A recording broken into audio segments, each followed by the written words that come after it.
It's funny because with bat and hand path, we've got 4 points. There's so many things you could talk about with bat and hand path. So many pointers you can bring up. We've narrowed it down to four main key points today we're going to talk about when it comes to bat and hand path, but a lot of hitting in general. And you and I were talking about this before we went live. A lot of hitting in general nowadays with all the new technology, all of the new metrics. Some of it has now oversaturated the market. Technology has convoluted pretty much everything when it comes to hitting, and it's sort of forced together certain terminologies when it comes to hitting. Bat path, hand path, that's no different.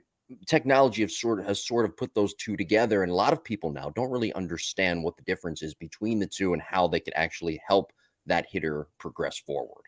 Sure. And, a lot of the times when we're talking about coming up with topics, it comes from conversations I've had with parents, or if I had with athletes or with coaches. And I think where technology has probably brought clarity to the upper 1%. So like people who can hire data scientists and people who have biomechanists on staff that can actually bring clarity to some of these Mhm.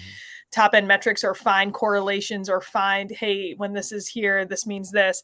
Other than that, all technology has done is made parents feel like, oh my gosh, look at all these things I could get off blast.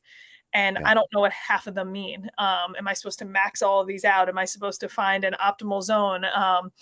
And so I think it's just, it has very much so muddied the water. So anyway, I got this question from a parent a little while ago, and it was just, I had hoped to, you could go to Google Scholar and make this a highly, highly technical, nerdy conversation, or you can kind of just say, okay, listen, here are the nuts and bolts to understanding it and how you could potentially apply it to your athlete.